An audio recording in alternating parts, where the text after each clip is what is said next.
Hello, this is Rachel Tobin. I'm with Jackson Spalding, and I'm a past president of the Atlanta Press Club. I was honored to be the moderator today for our news directors panel.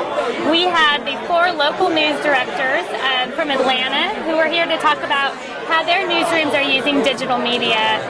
We heard from Mike Dredden of WSB Television. We heard from Mike McLean of Fox 5 Atlanta. We also had Larry Perrett of CBS 46 and Jennifer Rigby of 11 Alive. They gave our audience some really great tips about how they're using social media to do both reporting and to engage with their audiences. We heard about how important it is anymore that they do have video to post online and on Facebook, on Twitter, because that's what's getting the audience engagement. It's no longer that only the newsrooms have a voice. In the era of social media, everyone has a voice and is able to tweet their own content as well as like the content of the television stations. So more and more they're hiring people who are so-called digital natives who grew up with their cell phones and grew up online. So for those of you college students out there who are looking to get into television, they said it's very important that you're creating your own brand online, that you know how to build an audience. The audience seemed to really enjoy the program today, and I know we're really grateful that the news directors took time out to talk with the press club. I wanted us all to take a moment to reflect on the tragedy and just think of them and their families and their communities. We lost 2 of our own from the TV world today, so let's just take a moment to think about them.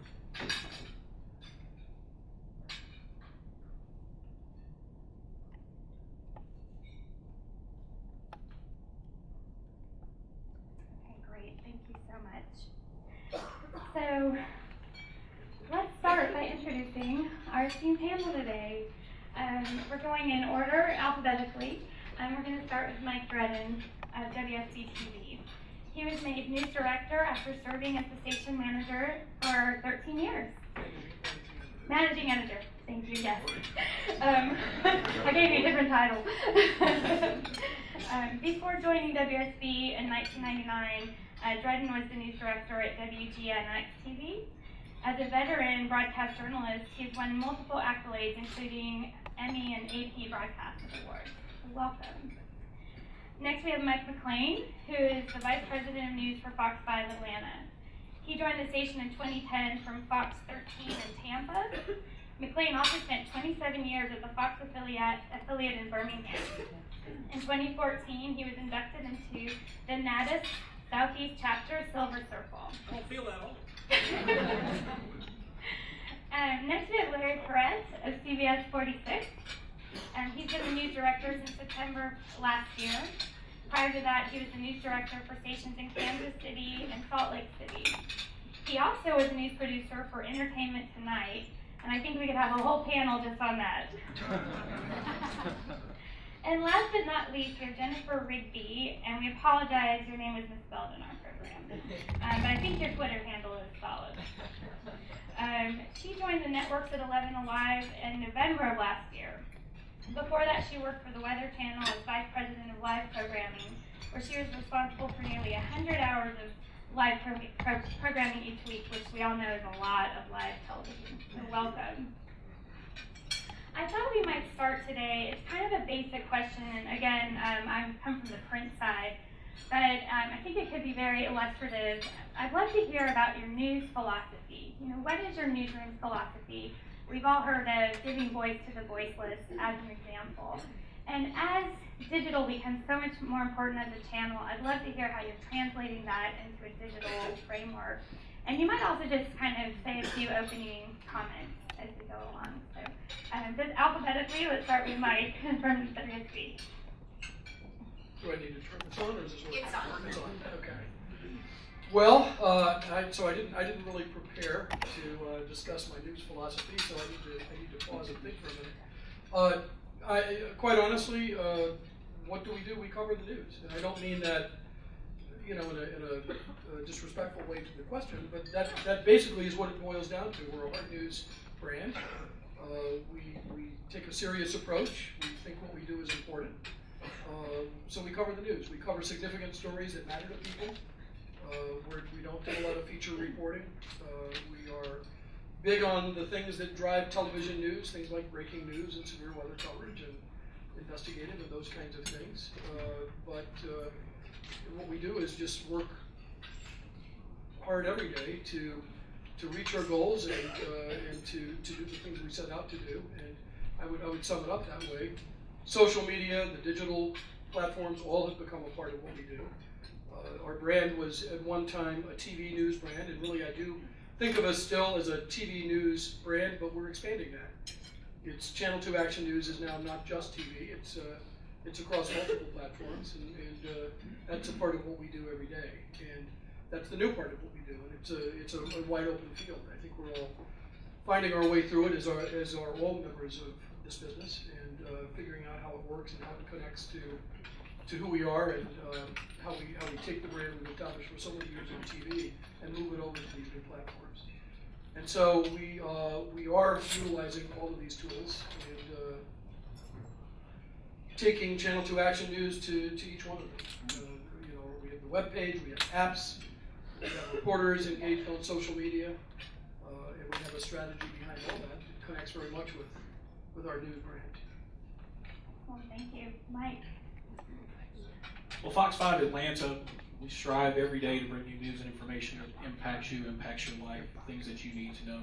As Mike mentioned, obviously weather is a big driver here in Atlanta, and our Fox 5 Storm team, I think, is those folks are some of the best in the country. We're happy to have all those folks on board. Strong investigative team, and you ask about how social media impacts and digital media impacts what we do now. When I started in 1980, the feedback that we got from viewers on stories that we chose every day came from the phone list from the switchboard. GM's assistant would walk up with a sheet, and there would be page after page after page. You remember that? Page after page of comments. I like this, I don't like that. Now, as all of you know, that feedback is instantaneous, and we take that feedback and we do discuss that feedback and the stories that are impacting and trending on social. Not only do we push them on digital, there's a big discussion about how those stories play in the newscasts. We have new software tools that allow us to know how the stories that we publish on digital and social are doing minute by minute. It's not like a Nielsen thing where you get a report the next day. And we can look up right now and say, this story is trending. How are we going to continue to develop it throughout the day on digital? How does it play on television tonight? I had a situation where a gentleman's family reached out to us. He was a Walmart greeter in North Georgia, and he was upset because he was asked not to say, have a blessed day when folks came into the Walmart. His family reached out to us on social. We immediately knew that was a big story. Went to North Georgia, shot that story, posted that story to social at 3 p.m. It took off. Thousands and thousands of comments, likes, shares, and we knew that was going to be our lead story that day. And maybe it wasn't a traditional lead, but our viewers and users on digital told us it was something that we needed to be making a big deal about. And that'll work. Interesting. Great. Larry? Zon? There we go. Good. Well, as a sort of ratings challenge station, let's just admit it, we can't just cover the news. We have to cover the news differently. So anything that's important, we will cover. But in terms of our reporters, the assets there, we're stressing more of an investigative approach, more of an advocacy approach on behalf of the viewers, and then we're putting an increased emphasis on stories that you won't see anywhere else. So enterprise stories, hard news, but enterprise stories that won't be seen anywhere else. So it's easy to say, and it's hard to do. But that's basically what we're trying to do, because we have to differentiate our product. We can't just do the news. And but that said, anything that's important that people need to know about, we will have in the newscast, but we just probably won't package it necessarily. And breaking news now is just the price of admission. You got to be there. Everybody covers it well, and you really can't score a win on that. Whether you can, but everybody covers it well. So we're trying to do this through content and through personalities that are authentic and connect with people. So that's sort of what we're trying to do with our operation. As far as social and digital, we've had a lot of challenges at this TV station that I work for over the years, and so we've been in a sort of pardon our desk, we're remodeling situation. So part of our pardon our desk was our social and our digital, and so we're trying to revitalize that, those all platforms. But in order to do that, we have to change the culture, because even though we've been saying this to ourselves for many years now, that we're a 24/7 news operation, we're always on, it's still the television that seems to dominate people's thinking, right? So that change is easy again to say, but it's very hard to actually affect. So that when a photographer goes to a story, they immediately take a picture and get it back to us, or a reporter, or tweeting information about stories out. And then each platform has to be has to be customized. You can't just do a tease that you would do on television. And then put it on Facebook and expect people are going to engage with that. So I know that will come later in this discussion, but in short, that's what we're trying to do. Jennifer? Thank you. Jennifer. I hope you've heard that we're holding the powerful accountable. We're saying it a lot, and we're living it, we're believing it, we're passionate about it. Investigative advocacy journalism. We have a distinctive voice in the market. Weather and breaking news, just as everyone else said, of course, very important. We're committed to delivering the best breaking news, the best weather, but we have a voice of distinction. I think what might make us a little bit different as well, we have a digital first mentality. We reach a very large audience when you put together all of our digital assets, and we have a very wide audience, and we're thinking the newsroom, our culture, I think is very progressive, and it is a very digital first approach to what we do. That's great. That leads into the next question. And Mike from Fox News and I were talking at lunch. He said we don't look at television as the only channel anymore. Our social media, they are other channels. So I'd love to know, how are you producing the news, each one of you, differently now, knowing it's going to go online? Are you doing shorter segments? Are you picking even your broadcast stories based a little bit more on what might play well online? So can you each maybe address that a little bit? And let me start with Mike from Fox 5, and we'll mix that a little bit. Well, we try to create digital first stories. We can't approach social with the thought that whatever we create on television is suddenly pushed into a social story. As Larry mentioned before, we create for social, and we have to remember, and as Jennifer made the great point, our social stories aren't just seen by folks in our DMA or in Georgia. I mean, we had a post several weeks ago that was seen by more than 27 million people and had 10 million video views. Which one was that? It was a very compelling, very simple post. It was a young man at the top of an overpass with an American flag as one of the victims, Chattanooga shooting victims, was brought through. The hearse came under and he was waving the flag.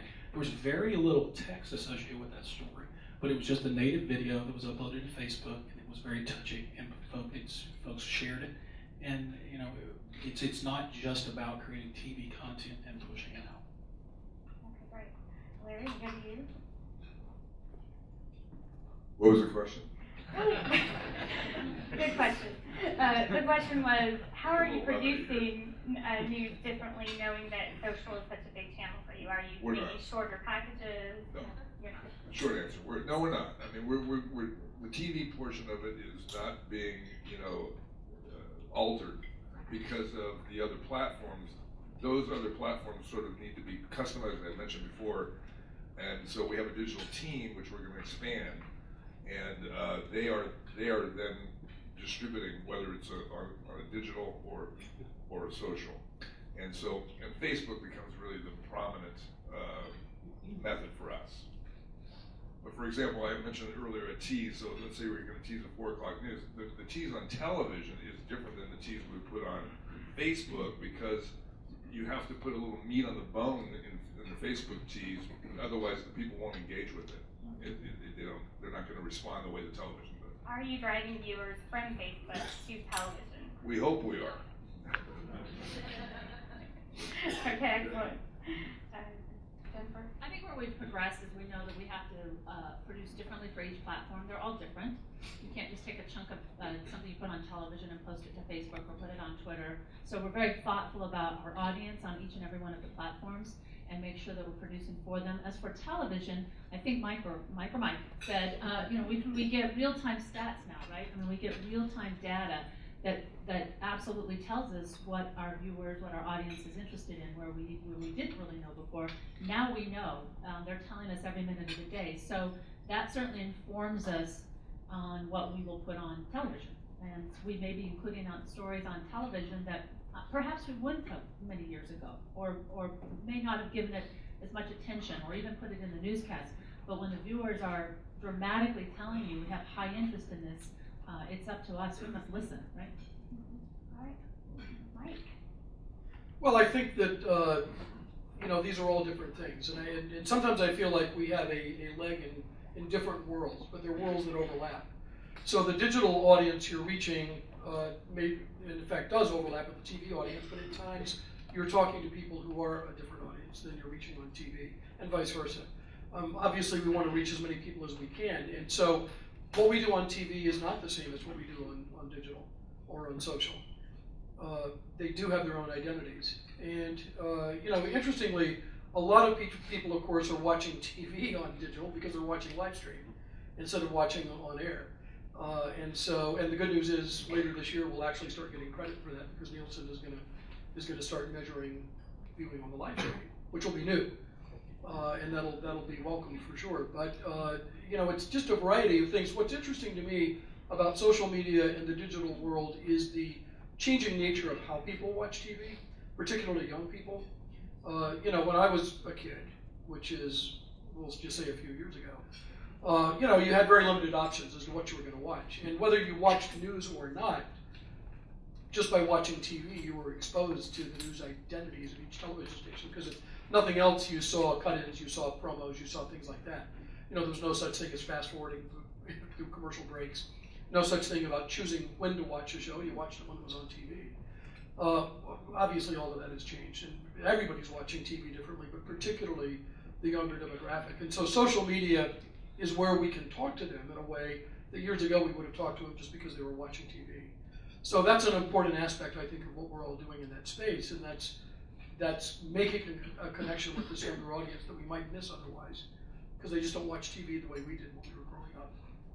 The interesting thing at the same time, though, I'll say this, more people are watching TV than ever before. It's not like TV viewing is down. It's fragmented, but people are watching TV, and they're watching in big numbers, and there's a lot of great TV out there, so that's the good news.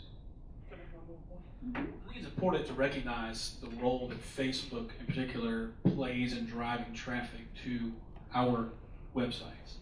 I think we all have either Google Analytics or Chartbeat up in the newsroom. You walk by and you look at the #1 referral traffic to, it was myfoxatlanta.com, but now it's fox5atlanta.com. It's always Facebook, and it's usually 10-1 Facebook. And unfortunately, we as broadcasters don't control how our social messages appear in your newsfeed. That's why a specific tune in, hey, watch the news at 5:03 p.m. to see this story. Well, that may show up before 5:03, or it may show up tomorrow morning at 6 a.m. That's the challenge in dealing with the Facebook news feed algorithm.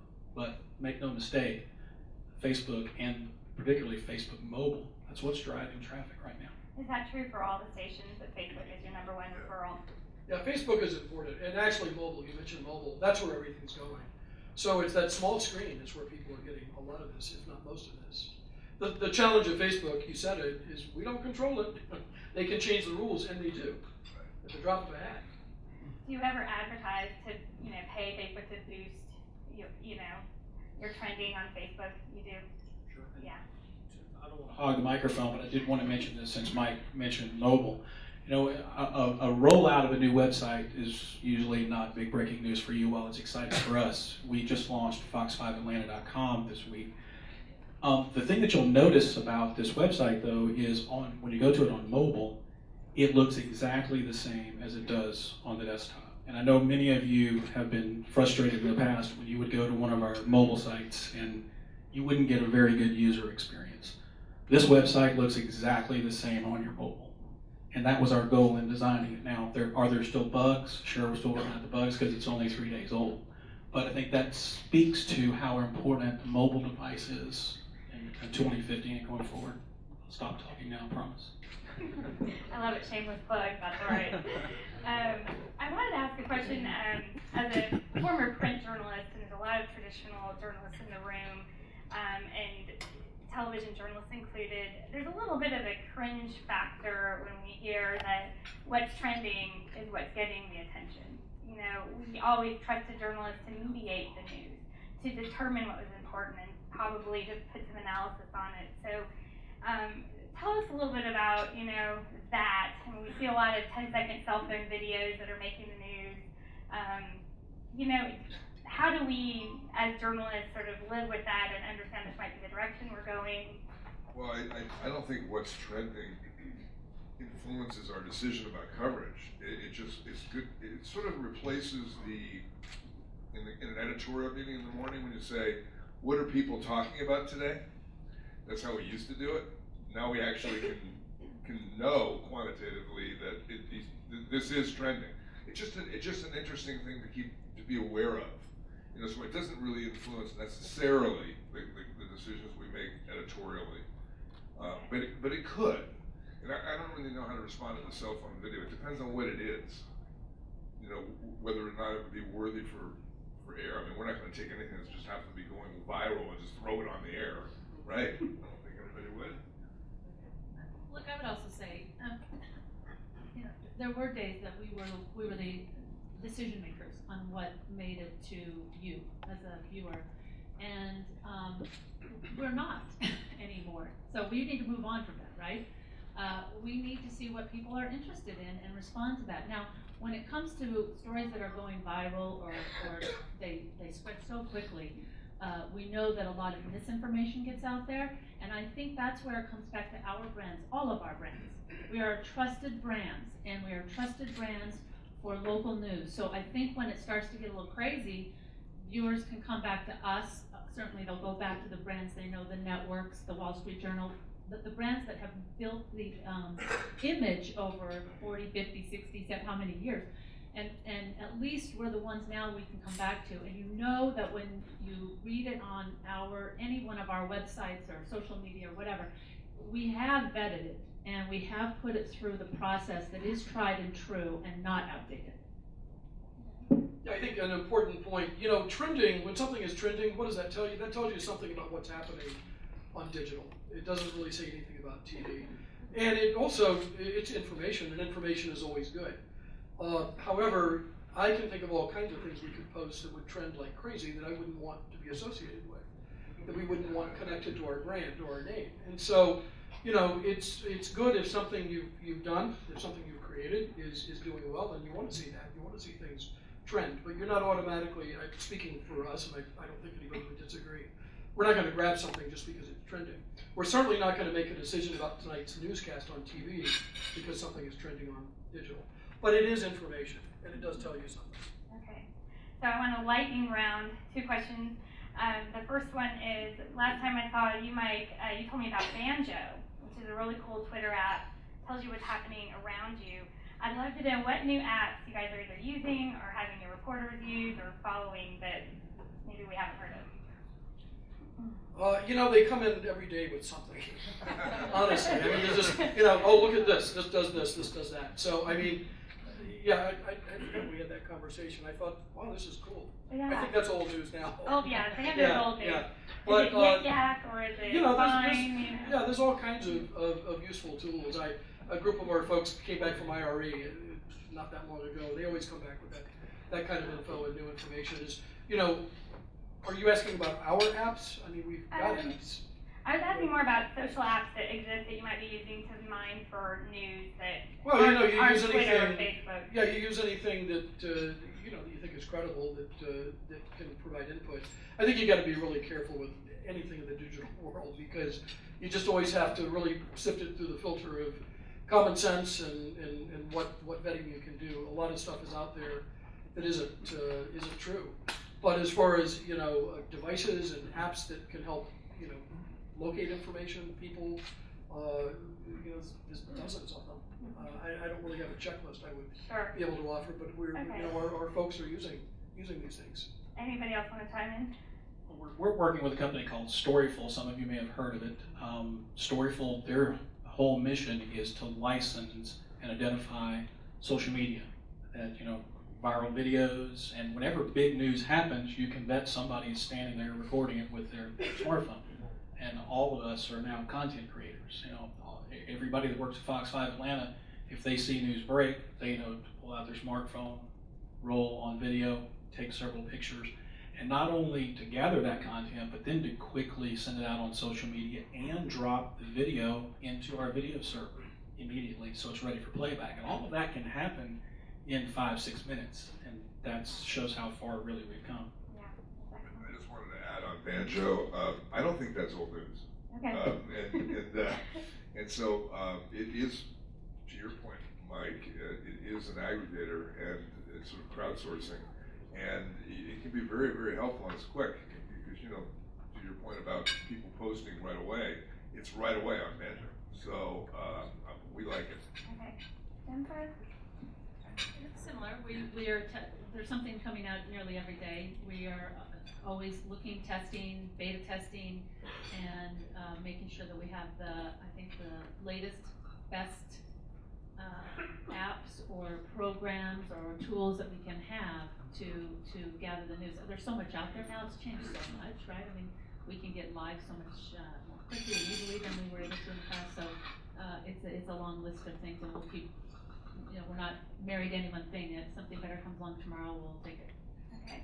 And next lightning round, I'd love to know, what was the most viral video, or, you know, what was the most clicked on from your station in the last 12 months? What got the most play, either on web or on social media? You know, I don't know about the last 12 months since I've only been here 11, but Okay.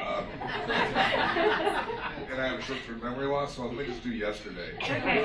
There was a lady who was at an airport. She was Chinese, and she apparently had a very expensive bottle of cognac. Does everybody know what this is?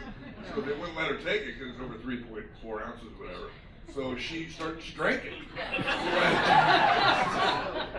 And that's strong. So that happened yesterday. All right. You like to chime in? Mike and Mike, Jennifer? You had the flag waving. The flag story, I will tell you, you know, we obviously we have a Fox 5 Atlanta YouTube channel, and we post, you know, live events there. We host some of those live events. We carry live breaking news coverage there. But, you know, our most popular video is a cat flipping upside down and falling off the table from Good Day Atlanta with Karen Grant. Had to be a cat video. Mike? You know, we get a lot of good traction on a lot of posts. It's not just news that's posting. It's we've got public affairs, we've got hot topics, which is out of our local programming department, and the promotion department does stuff too. And I got to admit, I think the record holder thus far it had something to do with Dancing with the Stars. I hate to admit it, but it did. It wasn't even a news post. I think it was a local programming or promotion, but it got millions upon millions upon millions. But we've got good. We see good posts every week, and you know the interesting thing is sometimes the stuff you think is going to go crazy doesn't, and just something kind of quietly sneaks up on you and just takes off, and you never would have guessed it. So just when you think you've got this stuff figured out, you're taken by surprise. Jennifer? We have an interesting one. Our investigative team, Katie Back, did a story a year ago May, about these twin girls who killed their mother, and it just shot to the top right after we aired it, and that's before I arrived. But it keeps coming back over and over and over again, and we call it Twisted Twins. So if you haven't seen it, you should go online and check it out because you're the only one who hasn't seen it. But a lot of the cable crime shows we'll figure out that one of the cable crime shows has obviously featured this story, because next we'll walk in the morning and suddenly there's Twisted Twins at the top of the list again, and so it just keeps coming. So it's now, what's that, a year and a few months now, and it's still up there, often up there in one of our top performing stories. We certainly, I will tell you, Bobby Christina, I mean, huge interest in that story, just persistently huge interest in that story. And then I think the one yesterday and the day before that was really interesting. Did you see the post of the woman who said that I want to teach my girls to breathe fire? And that one just has been persistent too. So that is one that we watched it stay at the top for a couple of days, and so we ended up speaking to the author of that and talking to her and going a little deeper into that, because it was a story that just, it was not moving. Okay, excellent, thank you. I think it's time to take some questions from the audience. And I will say, I'd like to open it up first to any working journalists who might be on deadline. Do we have any? Excellent. And before you ask your question, please say your name and who you're with. Thank you. Maria Hutchinson, Associated Press. Given the sad news that we got today about the crew killing, how has that impacted your stations? Any changes you're thinking of doing from each of you, please? Did y'all hear the question? Should I repeat it? She said, given the crew that was killed today, will that impact, any of their security measures or how they send their crews out into the field? Well, I sent a note out to the crews today. We talked about it in the morning meeting, but this sent a note out to everybody. This was before we knew. We didn't know if it was random, didn't know if it was targeted. First of all, for everybody to be on their guard, to be alert, because you don't know what's going on out there. Let everybody know that if they were in a situation, and this is really no different than usual, but I said it, if for some reason you're not comfortable going live tonight, okay, we'll figure that out, we'll readjust. I followed up when we started to learn more and discovered that it was, in this case, not random, but somebody who was going after these people, or at least that lady specifically. But anytime anything like this happens, we've had many cases around the country with crews held up, crews robbed, equipment stolen, and anytime we hear these stories, it puts us on alert and makes us much more conscious. Although hopefully we already are conscious of security issues and just being on guard. We are out there, we are visible, we're easy to identify, and so anything like this just reminds you how careful we have to be. Well, the crews in the field have the final say on whether or not the location that they are is safe to continue shooting and or be live. If we've got a crew that's got a concern, they contact the manager, and if they're not comfortable, we bring them home. And that be whether it be breaking news stories, severe weather, that the managers have to trust those crews to make that decision, and we honor that. And similar to both Mike's, I put the note out this morning as well, urging our crews to be cautious as always, and as always, if they didn't feel safe in an environment, to just leave the scene and let us know. So it's safety as usual, but we just wanted to emphasize that, to be on guard at this point. Very similar, and now we know we do know the circumstances surrounding the shooting, but still with our teams, I've said if you don't feel comfortable for whatever reason you may have not going live, that's fine. We can work around that. It's obviously very upsetting. It was very upsetting in the newsroom. We cover these, but let's admit this one hit close to home. I mean, it would. And my concern, I do hold a little bit of concern about a copycat, because obviously this person was determined to get some attention from the fact that it happened on live television. He posted the video. He tweeted it out on his own Twitter account before he killed himself. So I think we just have to be vigilant. He's still alive. Yeah. He's still alive. New information, he's still alive. Okay, before he shot himself, thank you. Before he shot himself, thank you about that. Before he shot himself, he did tweet the video. So I think we all would certainly have concerns, but it's safety first for the crews, and if anyone does not feel safe, there's never a question asked about that. Great, thank you.